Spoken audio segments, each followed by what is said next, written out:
En el presente video vamos a seguir estudiando filosofía, pero vamos a centrarnos en los sofistas. Seguramente ustedes se preguntan quiénes fueron los sofistas, a qué se dedicaban, si eran una escuela filosófica o qué eran en realidad.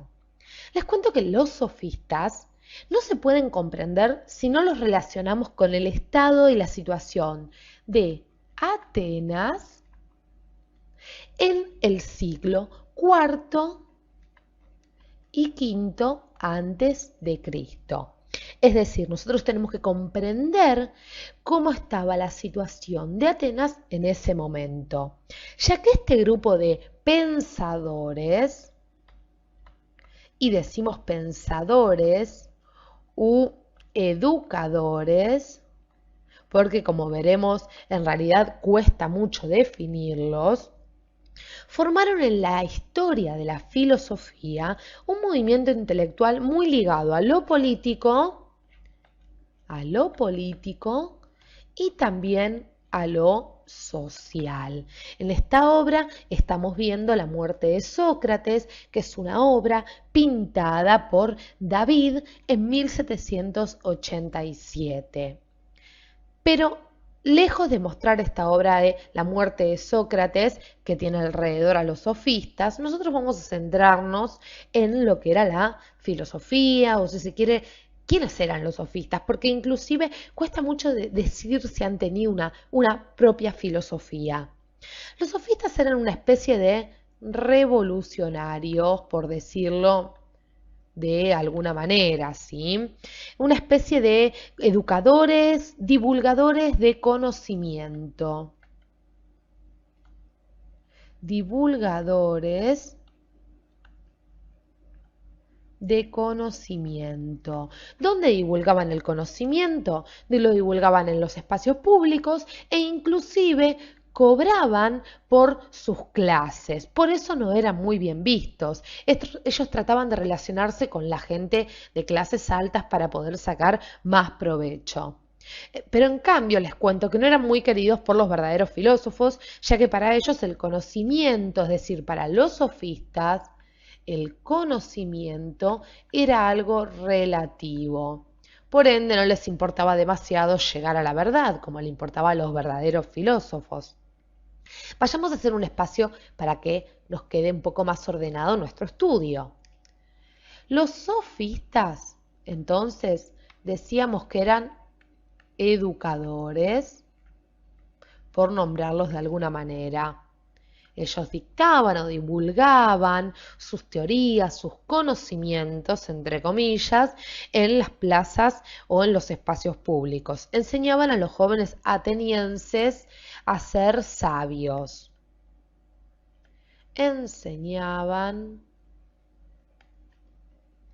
a ser sabios, como si ser sabio, imagínense, se pudiera enseñar. Ahora bien, es decir, nosotros cuando hablamos de que los sofistas eran educadores o enseñaban a ser sabios, ellos lo que hacían eran, si se quiere, impartir el conocimiento para que los jóvenes atenienses o quienes se acercaran a escucharlos pudieran tener o formarse en ciertos temas, sobre todo para participar en los asuntos de la polis, porque recordemos, la situación estaba muy agitada para aquel entonces. Los sofistas se decían a sí mismos maestros de la sabiduría, pero en realidad eran unos truchos totales, eran unos chantas los sofistas. Ellos decían que enseñaban el arte de vivir y también, hay que resaltar, fueron grandes maestros de la retórica, por supuesto, porque eran muy hábiles para persuadir por medio del discurso. Entre los sofistas más importantes, y vamos a hacer un nuevo espacio en nuestra pantalla, vamos a encontrar, por ejemplo, a Protágoras. ¿De dónde? De Abdera. Protágoras Abdera lo ubicamos desde el 480 hasta el 410 antes de Cristo. Así como también para nombrar lo tenemos a Gorgias, que lo vamos a ubicar, Gorgias, disculpen, de Leontini, lo ubicamos desde el 483 hasta el 375 antes de Cristo. Pero sigamos estudiando un poquito más quiénes eran los sofistas. Hablemos un poquito en general sobre lo que creían y qué era lo que predicaban. Por ejemplo, para ellos lo útil, es decir, la utilidad era el criterio básico de la moral y las acciones de cada persona. Era el criterio básico de la moral. Ahora bien, además ellos afirmaban que solo existen individuos y que estos tan solo pueden tener opiniones. Es decir, el hombre tan solo puede tener opiniones. Así cualquiera es maestro de la verdad, imagínense. ¿Y por qué tan solo puede tener opiniones? Porque el conocimiento es relativo. Por eso los grandes filósofos de aquel entonces los detestaban. Ahora bien, ¿qué va a pasar también con los sofistas?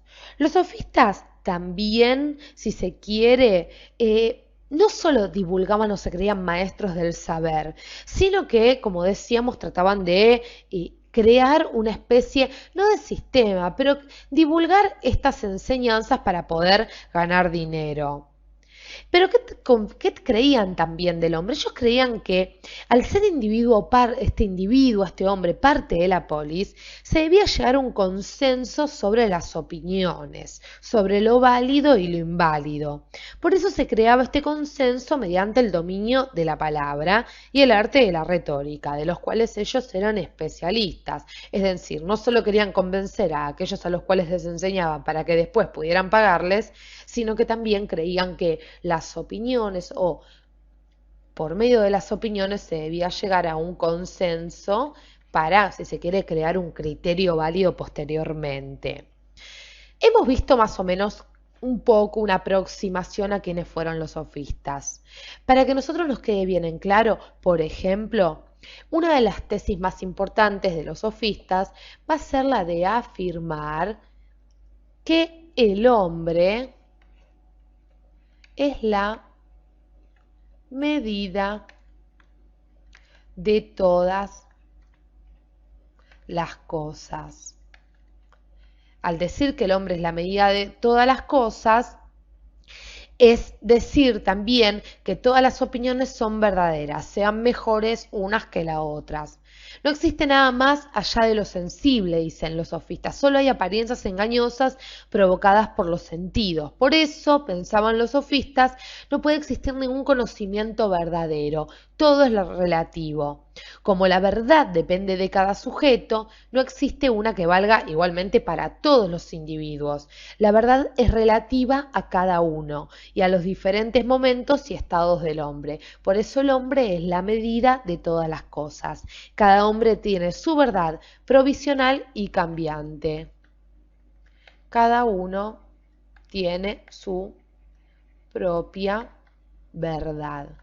Esto, señores, fue básicamente lo que fueron los sofistas. En caso de que ustedes quieran profundizar en este tema, pueden pedirnos opiniones o hacernos sus preguntas introduciendo algún comentario al video. Gracias por acompañarnos hasta aquí y en el próximo video vamos a comenzar a estudiar quién fue Sócrates.